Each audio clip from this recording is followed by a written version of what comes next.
观众朋友你好，欢迎你来到我们的频道武术新传遇见陈安茂老师，很高兴我们又在这星期遇见了武术大师陈安茂老师，赶快一起照惯例跟老师打声招呼。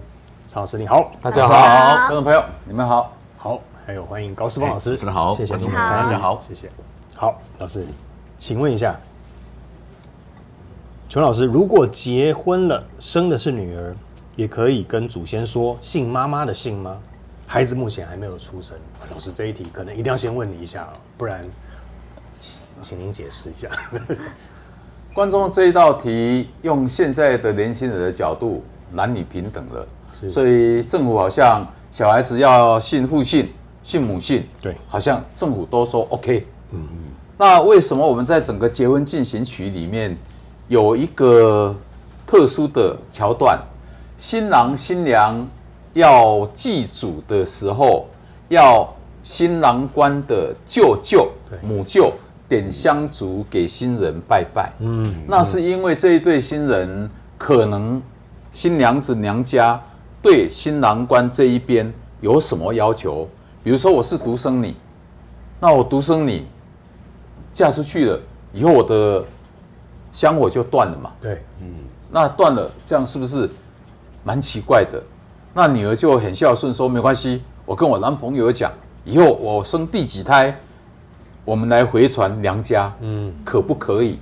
所以这叫做还没有跨进夫家门的时候，对，男女双方要协商清楚，协商清楚是人协商清楚，是我们的先人他不知道你们的这一个决策，对，所以在结婚进行曲里面，为什么新郎新娘拜男方的祖先的时候要由母舅点香？因为天定天公底下没武功，母舅就代表天地，就像基督教的牧师、天主教的神父，是他们来做扶正一样。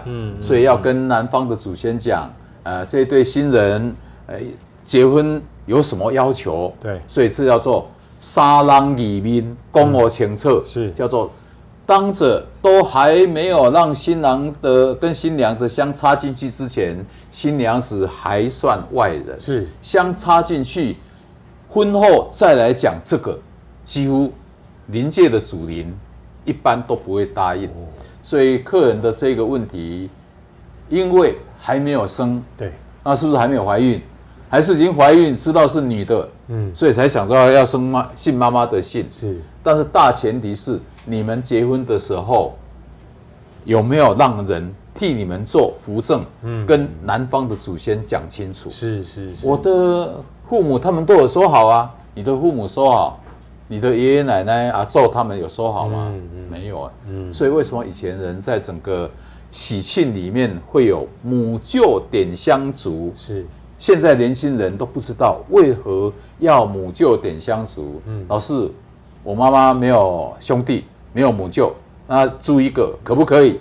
可以，租老师，老师去替你们做，因为我们算专业老师，所以请你们认识的专业老师点香烛给新郎新娘拜。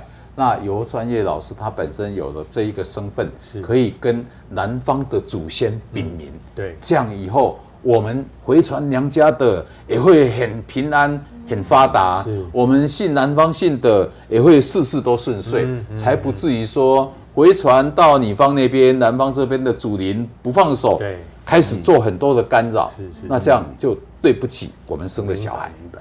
老师，我这样子在您旁边听这样听起来，好像传统礼数对于这个前后顺序是很重视的。对不对？你是在母舅插香前就先讲好，还是插香后再来讲？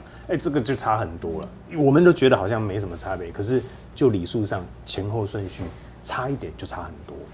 香一插就人家的媳妇，是香未插都还不是。对，所以这个还是有差，还是有差别。对，好，想好再插。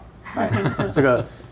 再次感谢老师这一题的解说，让我们知道说你还差一点点，以为本来没什么，其实影响可大了。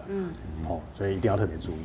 再次感谢您的时间，那也记得观众朋友们，这部影片尤其在近代，我相信很多这个新想法的很多家庭跟女性都不断的出现哦。那我想这一片，老师也提供一个很好的参考的地方，把影片分享出去，自己也可以多重复看几次。好学问记得按赞，按赞是给我们最大的鼓励跟肯定哦。那我们下一次新影片见，下次见，拜拜，拜拜。